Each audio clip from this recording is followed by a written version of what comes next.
بسم اللہ الرحمن الرحیم۔ شروع اللہ کے نام سے جو بڑا مہربان نہایت رحم کرنے والا ہے۔ مذاق ضرور کیجیے، مگر اتنا دھیان رکھنا چاہیے کہ مذاق کرنے اور مذاق اڑانے کا فرق آپ کو معلوم ہو۔ زندگی میں زیادہ رشتوں کا ہونا ضروری نہیں، لیکن جو رشتے ہیں ان میں زندگی کا ہونا ضروری ہے۔ اپنی خوشی کے لیے کسی دوسرے کی خوشی خاک میں مت ملاؤ، تمہاری وہ خوشی بیکار ہے جس کے پیچھے کسی کے آنسو ہوں۔ عرش والے سے رابطے مضبوط ہوں تو فرش والے کچھ نہیں بگاڑ سکتے۔ مصیبت کا مقابلہ صبر سے کرو اور نعمتوں کی حفاظت شکر سے۔ جن رشتوں میں ایک دوسرے کو ہمیشہ دل سے عزت دی جائے وہ برے حالات یا مجبوری میں خاموش ضرور ہو جاتے ہیں، لیکن ٹوٹتے کبھی نہیں۔ لوگ کہتے ہیں پیسہ رکھو، برے وقت میں کام آئے گا۔ میں کہتا ہوں اللہ پر یقین رکھو، برا وقت ہی نہیں آئے گا۔ حسد کرو گے تو کچھ نہ پاؤ گے، شکر کرو گے تو گن نہ پاؤ گے۔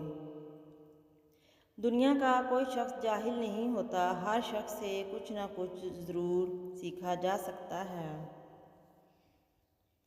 عبادت جنت تک پہنچاتی ہے، ادب اللہ تک پہنچا دیتا ہے۔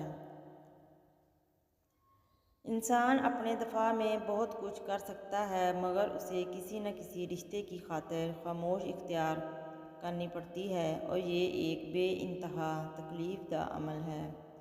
نہ رئیس ہوں، نہ امیر ہوں، نہ میں بادشاہ نہ وزیر ہوں۔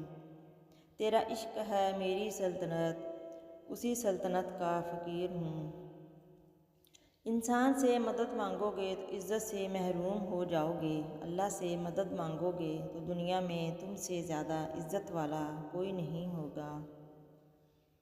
دوسروں پر کیچڑ مت اچھالو، اس سے اس کے کپڑے خراب ہوں یا نہ ہوں تمہارے ہاتھ ضرور خراب ہو جائیں گے۔ آپ صلی اللہ علیہ وآلہ وسلم نے فرمایا جو حق پر ہونے کے باوجود جھگڑا نہیں کرتا، میں اس کے لیے اعلیٰ جنت میں گھر کا ضامن ہوں۔ اللہ نے ہماری ہڈیاں تو پتھر کی نہیں بنائی، نہ جانے ہم لوگ اپنے دلوں کو کیوں پتھر کے کر لیتے ہیں۔ زندگی میں بس اتنی ہی دعا مانگ لینا، کوئی گھر ماں کے بنا نہ ہو اور کوئی ماں بنا گھر کے نہ ہو۔ جزاک اللہ۔